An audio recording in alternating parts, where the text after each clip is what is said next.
Assalamualaikum everyone. So today we will be starting our new topic, which is topic number 5, reciprocating engine mechanism. अभी तक जितने भी हम चीज़ें करते हुए आ रहे थे, ख़ासतौर पर जो हमने लास्ट टॉपिक्स या लास्ट क्लासेस में किया था, तो उसमें हम ग्राफिकल मेथड्स पे ज़्यादा फोकस थे, जिसमें आपको कुछ ना कुछ ड्रॉ करना पड़ रहा था, कुछ ड्रॉ करके आप जो है रिज़ल्ट निकाल रहे थे.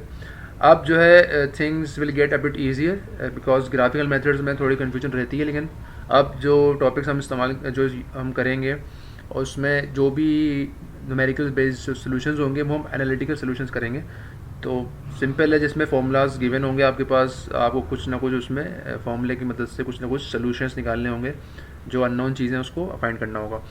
तो रेसिप्रोकेटिंग इंजन मैकेनिज्म ओवरऑल जो है ये टॉपिक जो है दो हिस्सों में डिवाइडेड है. पहला पार्ट जो है उसमें हम काइनेमेटिक्स ऑफ पिस्टन, उसकी एक्सेलरेशन वेलोसिटीज़, कनेक्टिंग रोड की एक्सेलरेशन वगैरह वेलोसिटीज़ के बात करेंगे, वो देखेंगे किस तरह निकालते हैं हम. सेकंड जो पार्ट होगा उसमें हम we will be talking about the forces that are acting on the engine, जो इंजन के मुख्तलिफ कंपोनेंट्स है, पिस्टन हो गई, connecting rod, and then ultimately जो क्रैंक शाफ्ट के ऊपर टॉर्क आता है, जो कि आपकी बेसिक रिक्वायरमेंट है इंजन की. तो उसके बारे में हम देखेंगे किस तरह फोर्सेस जो है वो कन्वर्ट होती हैं from the combustion gas pressure जो है उससे कन्वर्ट होकर वो किस तरह क्रैंक शाफ्ट की जो रोटेशन है उसमें कन्वर्ट होती है. तो ये दो हिस्सों में टूटा हुआ है टॉपिक नंबर 5. तो आज का जो है टॉपिक है वो रिलेटिवली ईजियर है, जो आज का पार्ट है, जिसमें हम सिर्फ काइनेमेटिक्स के बारे में बात करेंगे. तो स्टार्ट करते हैं. तो जो पहला पार्ट है उसमें हम पिस्टन की वेलोसिटी और एक्सेलरेशन की बात करेंगे, और जो ये मेथड है एनालिटिकल मेथड है for velocity and acceleration of the piston. कुछ चीज़ें आपको यहाँ पे पता होनी चाहिए ताकि आप जब फॉर्मूले आपके सामने आएंगे तो आपको पता हो कि वो जो सिंबल्स इस्तेमाल हो रहे हैं उसका क्या मतलब है. तो अगर इस सिस्टम को देखें तो ये बेसिकली साइड व्यू आपको दिखा रहा है पिस्टन का. सिंगल सिलेंडर इंजन की बात कर रहे हैं हम, सिंगल सिलेंडर मूवमेंट की बात कर रहे हैं हम बेसिकली इस वक्त. तो दिस दिस जो ये वर्टिकल जो डिस्प्लेसमेंट हो रही है from P dash to P, ये आपका पिस्टन यहाँ पे है, और देन दिस लिंक जिसकी लेंथ एल है ये आपकी कनेक्टिंग रोड है. फिर ये आर जो है this is your crank shaft के ऊपर जो आपके पास पिन होती है, या रेडियस ऑफ क्रैंक कह सकते हैं इसको, तो वो यहाँ माउंटेड है और जो है रोटेटिंग. तो यहाँ पे जो चार सिंबल्स गिवन है उसको एक वन बाय वन देख लेते हैं. तो जो एल है वो आपका length of connecting road between the centres. Centre से मुराद ये है कि ये जो कनेक्टिंग रोड है आपकी, ये एक पॉइंट सी, ज़ाहिर सी बात है कि यहाँ कोई ना कोई पिन कनेक्शन होगा, और यहाँ पे जो दूसरा पॉइंट है वो पॉइंट पी है, वहाँ पे भी पिन कनेक्शन होगा. तो वो पिन सेंटर्स की बात कर रहे हैं कि सेंटर टू सेंटर जो लेंथ है वो आपकी एल है कनेक्टिंग रोड की. R is the radius of crank और क्रैंक पिन सर्किल, तो ये आपके पास इसका जो क्रैंक है उसका रेडियस आ गया. Phi is the inclination of connecting rod to the line of stroke P O. तो जिस तरह आपका पिस्टन मूव करेगा अप एंड डाउन या वर्टिकली या हॉरिजॉन्टली, जो भी है, जिस तरह भी आपका इंजन माउंट है, तो दिस कनेक्टिंग रॉड जो है ये कोई ना कोई एंगल बनाएगा विद दिस लाइन जो आपकी हॉरिजॉन्टल लाइन है. तो वो जो एंगल है उसको हमने फाई का नाम दिया हुआ है. And the last one is the N which is nothing but the ratio of length of connecting rod to the radius of crank. तो ये इसको हमने सिर्फ नाम दे दिया एल ओवर आर. ये क्यों इंपॉर्टेंट है पॉइंट्स, ये जो सिंबल्स हैं या पॉइंट्स हैं, ये इसलिए इंपॉर्टेंट है कि क्योंकि जो फॉर्मूले हम इस्तेमाल कर रहे होंगे उसमें ये तमाम चीज़ें आ रही होंगी. तो आपको कुछ ना कुछ जो है वो जो भी सवाल होगा उसमें गिवन होंगी कुछ चीज़ें, और कुछ ना कुछ आपको निकालना होगा. तो इसके अलावा जो दो इंपॉर्टेंट चीज़ें वो ये हैं कि पिस्टन की जो मूवमेंट के हवाले से कुछ पोजीशंस डिफाइन की गई हैं यहाँ पे. जब पिस्टन अपने अपने बिल्कुल टॉप पोजीशन पे होता है तो उसको हम दो तरीक़ों से उसको रिप्रेजेंट करते हैं. कुछ बुक्स में जो है आपको TDC मिलेगा और कुछ बुक में आपको IDC मिलेगा. TDC का मतलब टॉप डेड सेंटर है और IDC का मतलब इनर डेड सेंटर है. मतलब बिल्कुल एक ही है, बस उसको इस्तेमाल करने के उसके नाम को लिखने के तरीके मुख्तलिफ हैं. तो मुख्तलिफ बुक्स में मुख्तलिफ तरीक़ों से इस्तेमाल हुआ है. सिमिलरली जब पिस्टन अपनी लोएस्ट पोजीशन पे या बॉटम मोस्ट पोजीशन पे होगा तो उसको हम नाम देते हैं इस पॉइंट को BDC या ODC, which is bottom dead centre और आउटर डेड सेंटर. तो दोनों में से कोई भी टर्मिनोलॉजी इस्तेमाल हो रही हो डजेंट मैटर, उसका जो कॉन्सेप्ट है वो आपको पता होना चाहिए. तो TDC और IDC का मतलब ये है कि आप पिस्टन की ये टॉप मोस्ट पोजीशन है, पिस्टन इससे ऊपर मूव नहीं कर सकता. और सिमिलरली BDC या ODC का मतलब ये है कि पिस्टन की बॉटम मोस्ट पोजीशन है और पिस्टन इससे नीचे मज़ीद मूव नहीं कर सकता। और अगर मैं TDC और BD के दरमियान का डिस्टेंस निकाल लूँगा तो वो जो हमें मिलेगा वो हमें मिलेगा स्ट्रोक। स्ट्रोक का मतलब यह है कि पिस्टन जो है कि मूवमेंट टोटल है कितनी, तो पिस्टन की जो मूवमेंट होती है उसको हम स्ट्रोक का नाम देते हैं। बोर जो होता है वो बेसिकली जो पिस्टन है उसका डायमीटर को आप बोर कहते हैं। तो ये एक और चीज़ इसमें लिखी हुई है। अच्छा, अब यहाँ पे एक इंटरेस्टिंग चीज़ ये भी आपको जहन में रखनी चाहिए कि जब पिस्टन IDC से ODC या TDC से BDC मूव करेगा तो आपका जो क्रैंक है वो 180 रोटेट करेगा, ठीक है। तो जब भी पिस्टन आपका एक स्ट्रोक मुकम्मल करेगा, जो आपके पास यहाँ पे क्रैंक सर्किल या क्रैंक पिन बोलते हैं इसको, वो 180 रोटेट करेगी, ठीक है। अच्छा, अब अगर हम बात करते हैं 4 स्ट्रोक इंजन की, तो 4 स्ट्रोक इंजन में 4 स्ट्रोक होते हैं। इसका मतलब ये हुआ, और 4 स्ट्रोक मिलकर एक साइकिल कंप्लीट करते हैं। तो अगर कोई डिफाइन करना चाहे कि how will you define a 4 stroke engine, तो 4 स्ट्रोक इंजन को डिफाइन हम इस तरह करेंगे, कोई भी ऐसा इंजन जिसके जो कंप्लीट साइकिल है, उस साइकिल को कंप्लीट होने के लिए जो क्रैंक की रोटेशन है वो 720 डिग्री रिक्वायर्ड है। तो इसका मतलब किसी भी ऐसे इंजन में जिसमें कंप्लीट एक पूरा साइकिल कंप्लीट करने के लिए क्रैंक की रोटेशन 720 डिग्री रिक्वायर्ड है, तो वो आपका 4 स्ट्रोक इंजन है। अगर ये 2 स्ट्रोक इंजन होता तो उसमें क्रैंक की जो रोटेशन की रिक्वायरमेंट होती वो 360 डिग्री होती, क्योंकि 2 स्ट्रोक में आपका एक साइकिल ख़त्म हो रहा है। यहाँ पे आपकी जो है जो 4 स्ट्रोक इंजन है उसमें आपको 4 स्ट्रोक चाहिए एक साइकिल ख़त्म करने के लिए, और उन 4 स्ट्रोक में जो आपका क्रैंक है वो 2 बार सर्किल में मूव करेगा। तो इसका मतलब जो टोटल रोटेशन है वो 720 डिग्रीज की होगी। अच्छा, तो ये कॉन्सेप्ट थोड़ा क्लियर हुआ होगा। अब आगे चलते हैं। तो अब हम उस चीज़ पे आते हैं कि किस तरह हमने जो फॉर्मूलाज हैं वो निकालने।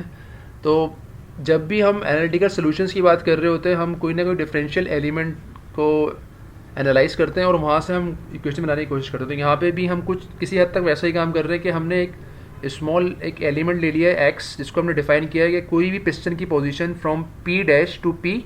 तो लेट्स सपोज कि जो डिस्प्लेसमेंट पिस्टन ने की है वो x है, और फिर हम इस x को रिलेट करेंगे विथ अदर थिंग्स, यानी कि फाई थीटा एग्जैक्टली, और जो अदर जो उसमें कुछ चीज़ें हैं आपके पास।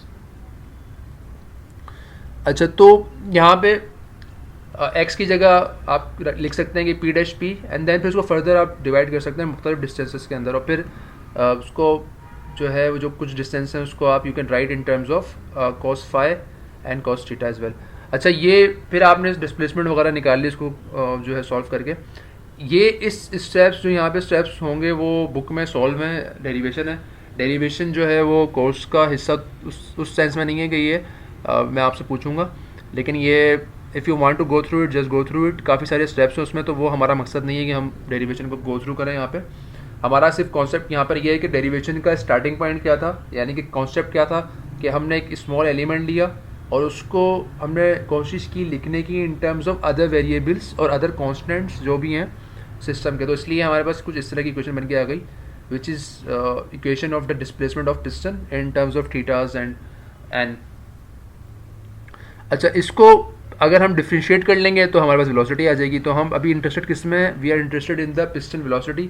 तो अगर हम इस इक्वेशन को डिफ्रेंशिएट करते हैं तो we will get the velocity, but the problem is here x is a function of theta, ठीक है, and velocity is a function of time. तो इसका मतलब ये हुआ कि you need to use the chain rule. Hopefully आप सबको पता होगा कि चेन रूल किस तरह इस्तेमाल करते हैं आप। तो dx बाई डी थीटा और D theta by D T कर लेंगे आप। Now dx by D theta की जगह you can easily differentiate this thing x with respect to theta, और जो भी रिजल्ट आएगा वो आप dx बाई डी थीटा की जगह लिख सकते हैं। और यहाँ पे जो d theta by D t है is nothing but omega, the rate of change of angular displacement, तो वो आपका एंगुलर वेलोसिटी बनती है, तो ये ओमेगा आ जाएगा। और इसको सॉल्व कर लेंगे आप तो you will get this equation which is use to find the velocity of a piston at a particular point. अच्छा, अब वेलोसिटी ऑफ पिस्टन किस पर डिपेंड कर रही है? ये डिपेंड कर रहा है थीटा, यानी कि थीटा से मुराद ये है कि आपका जो क्रैंक का एंगल है वो कितना है, एन यानी कि ratio of length of connecting rod to the radius of crank L over R, और omega which is the angular velocity of crank, और जो R है आपका रेडियस ऑफ क्रैंक, उस पर जो है डिपेंड कर रही है वेलोसिटी ऑफ योर पिस्टन। तो ये एक रिजल्ट बन के आ गया आपके सामने। अगेन मैं रिपीट कर रहा हूँ, derivation just go through it, but it's not part of the syllabus as such, क्योंकि हम उसकी डेरिवेशन जो है मैं आपसे नहीं पूछूंगा। सो सिर्फ स्टार्टिंग पॉइंट हमने जहाँ से स्टार्ट हुई थी वो कॉन्सेप्ट समझ लिया, किस तरह स्टार्टिंग पॉइंट है डेरिवेशन का, और फिर हमने उसको कुछ स्टेप्स देख लिए किस तरह हम कॉन्सेप्चुअल वाइज किस तरह हम निकाल रहे हैं velocity of piston. So the next is the acceleration, और सिमिलरली आप एक्सेलरेशन में भी वही एग्जैक्टली काम करेंगे जो आपने वेलोसिटी के लिए किया था। तो वही चेन रूल अभी लगाएंगे और you can easily find the acceleration. Acceleration निकालना इज मच ईजियर, क्योंकि सिर्फ आपने एक बार डिफ्रेंशिएट करना है वेलोसिटी की टर्म को। तो यहाँ पे हम जो है रिजल्ट जो हमने दो निकालने हैं, उसमें आपने एक वेलोसिटी निकाल ली है पिस्टन की, और आपने एक्सेलरेशन निकाल ली है पिस्टन की। और नाउ अगर हमें इसमें से जो भी वेरिएबल्स यहाँ गिवन है या जो कॉन्स्टेंट्स हमें चाहिए, अगर वो हमारे पास गिवन हो तो हम आराम से किसी भी पॉइंट के ऊपर पिस्टन की वेलोसिटी और एक्सेलरेशन जो है वो निकाल सकते हैं।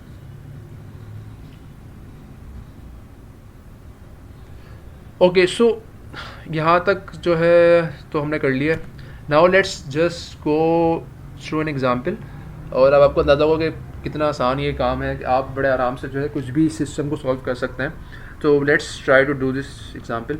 If the crank and the connecting rod are 300 millimeter and 1 meter long respectively, and the crank rotates at a constant RPM speed of 200 RPM, determine the crank angle at which the maximum velocity occurs, maximum velocity of the piston।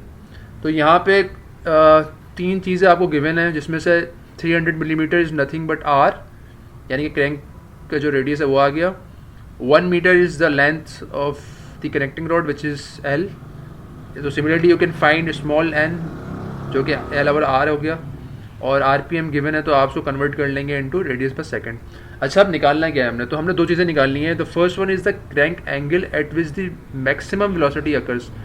हमें वो theta चाहिए जहाँ पे v जो है यानी कि velocity of piston is maximum.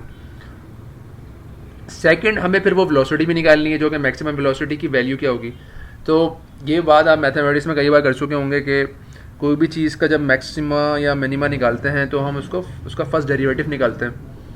तो ये चीज़ यहाँ पे भी इस्तेमाल होगी। तमाम डेटा जो हमने यहाँ लिख दिया है। वेलोसिटी का जो फंक्शन है वो जो उसका फॉर्मूला है वो यहाँ लिख दिया गया है। सिर्फ आपको डिफ्रेंशिएट करना है इसको एक bar with respect to theta, और जो भी फॉर्मूला बन के आएगा आपके पास, यू विल सॉल्व इट।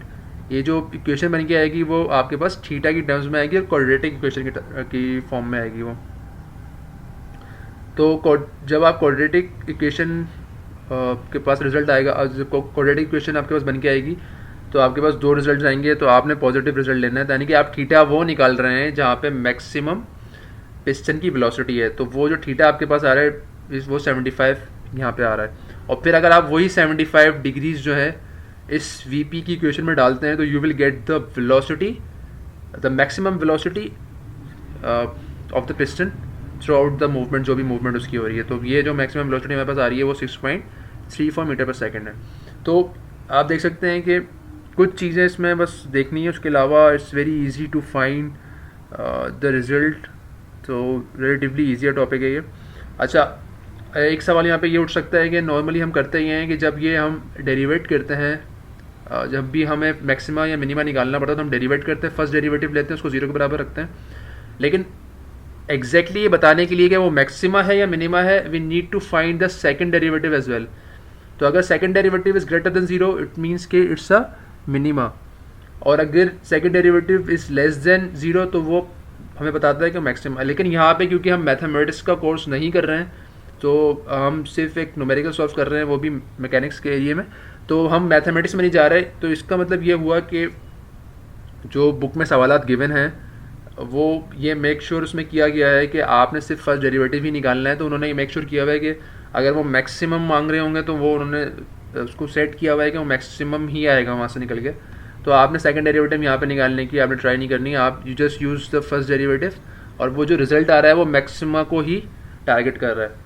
तो nothing to bother about the second derivative here, आपने सिर्फ फर्स्ट डेरिवेटिव निकालना है। और अगर आप उसका कॉन्सेप्ट समझना चाह रहे हैं, किसी को आइडिया नहीं है तो क्योंकि this equation is a quadratic one, तो क्वाड्रेटिक का जब आप कर्व ड्रॉ करते हैं तो कुछ इस तरह से बनता है जो यहाँ पे ड्रॉ हुआ है। तो अगर मुझे इसका मैक्सिमम पॉइंट चाहिए, मुझे मैक्सिमम वेलोसिटी चाहिए कि किस थीटा के ऊपर मैक्सिमम वेलोसिटी होगी, तो वहाँ पे जो इस कर्व का स्लोप है it has to be zero. Straight line है तो इसका मतलब जो टॉप पोजीशन है वहाँ पे स्लोप ज़ीरो है, तो स्ट्रेट लाइन है वो। तो दैट्स वाई जब हम मैक्सिमा या मिनिमा निकालने की कोशिश करते हैं तो हम फर्स्ट डेरिवेटिव को ज़ीरो के बराबर रखते हैं, यानी कि जो कर्व का स्लोप है वो ज़ीरो होगा। तो आप दोनों ग्राफ में ही देख सकते हैं कि यहाँ पे ये first derivative is showing you the maxima, क्योंकि मैक्सिमम पीक है। But in the second graph the first derivative is showing कि ये जो है मिनिमा है, ये सिस्टम का मिनिमा है, मिनिमम पॉइंट है ये।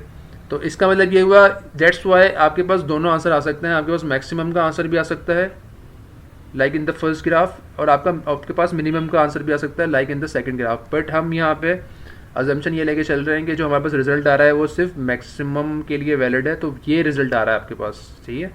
तो you don't need to find the second derivative here.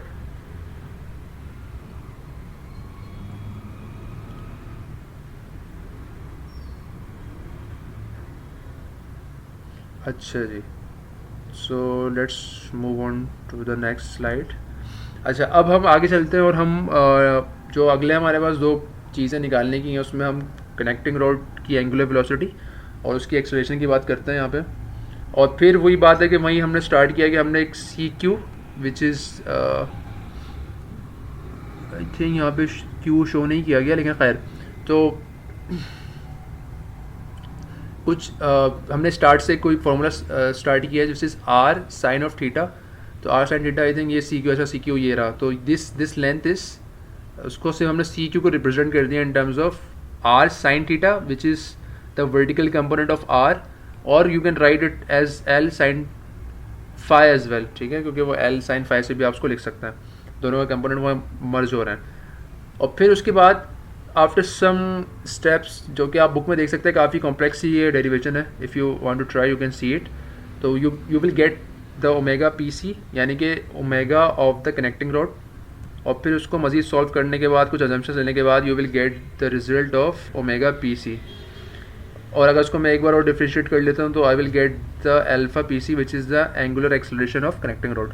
तो अगेन वो जो स्टेप्स हैं अगर आप चाहें तो you just go through the book, but it's not necessary. हमारा जो अगेन वही काम है कि हमने जो रिजल्ट है we must be able to use the result to find the answers to our problems, ठीक है। तो हमने सिर्फ ये जो दो फॉर्मूले हैं ये इस्तेमाल करने हैं आगे। तो अगेन फ़ौरन से हम एक प्रॉब्लम पे चलते हैं, उसको ट्राई करते हैं सॉल्व करने की। A petrol engine has a stroke of 120 millimeter and connecting rod is 3 times the crank length. The crank rotates at 1500 rpm in clockwise direction. Determine velocity and acceleration of the piston. ये आप बड़े आराम से निकाल लेंगे क्योंकि ये फॉर्मूले तो पहले से गिवन है। Angular velocity and angular acceleration of the connecting rod when the piston had traveled 1/4 of its stroke from IDC. अच्छा, अब यहाँ एक इम्पॉर्टेंट बात यह है कि आपको वेलोसिटी और एक्सेलरेशन निकालने के लिए you need to find the theta. तो थीटा यहाँ पे क्या है पहले ये देख लेते हैं। लास्ट लाइन में जो है वो थीटा का जो भी वैल्यू है वो गिवन, वो यहाँ पे बता दी गई है इनडायरेक्टली। तो यह लिखा है कि when the piston had travelled 1/4 of its stroke from IDC, यानी कि अगर जो इनर डेड सेंटर है उससे पिस्टन मूव हुआ है 1/4, तो 25% उसने स्ट्रोक की जो लेंथ है वो कवर की है। तो अगर हम इसको दोबारा उसी फिगर में, पिछली वाली जो फिगर है उसमें आके देखने की कोशिश करें, तो जब पिस्टन की टोटल मूवमेंट होगी फ्रॉम आईडीसी टू ओटीसी, तो जो क्रैंक की रोटेशन होगी वो 180 डिग्री है।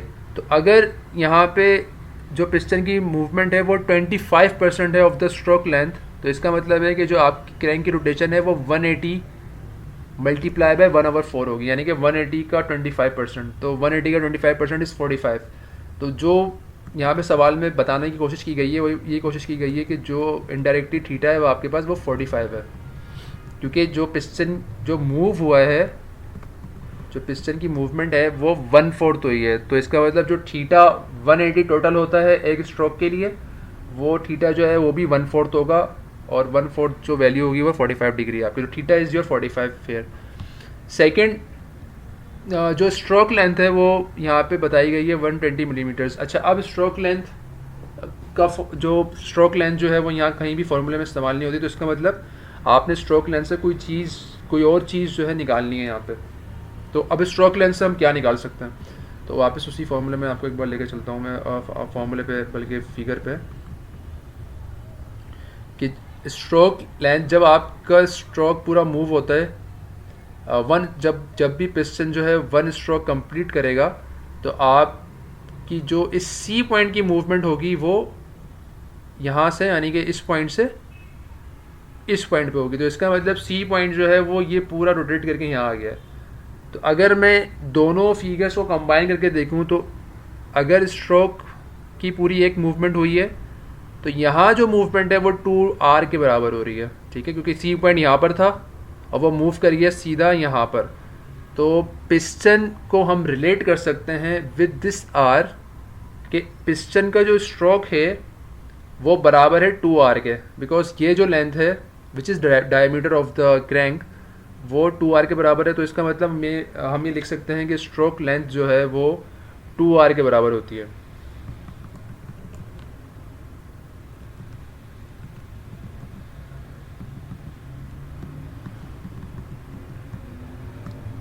सो दिस मीन्स के जो आपके पास यहाँ पे जो स्ट्रोक 120 मिलीमीटर्स है, तो इसका मतलब ये हुआ कि आप यहाँ पे ये ले सकते हैं कि जो क्रैंक का रेडियस है r, यानी कि वो 60 मिलीमीटर्स के बराबर है। तो क्रैंक का रेडियस आ गया, connecting rod is 3 times the crank length, तो यहाँ इसका मतलब आपको n पता है, तो n इज़ 3, और ओमेगा आप यहाँ से आराम से निकाल लेंगे। तो बेसिकली आपको हर चीज़ पता चल गई है। तो अब आप बड़े आराम से सॉल्व कर सकते हैं।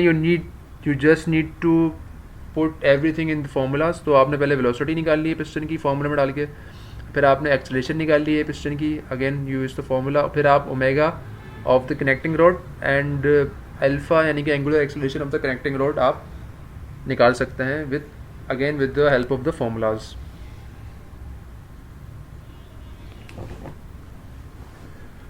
अच्छा, तो लेट्स मूव। फिर यहाँ पे जो हमारा अभी काइनेमेटिक्स का सेक्शन वो ख़त्म होता है। तो in the next class we will be going towards the forces जिस तरह ट्रांसमिट होती हैं, सिंगल सिलेंडर इंजन की बात कर रहे होंगे हम। तो वी विल इंशाल्लाह move towards that topic. So I think यहाँ पे हम इसको एंड करते हैं वीडियो को। सो मेरी कोशिश ये होती है कि ज़्यादा जो है एक वीडियो के अंदर ज़्यादा मैं चीज़ें कवर ना करूँ, 20 to 25 मिनट्स के अंदर वीडियो जो है वो रहती है तो बेहतर होता है। तो I will see you guys in the next class and in the next question answer session. तो टिल देन टेक केयर, अल्लाह हाफिज़।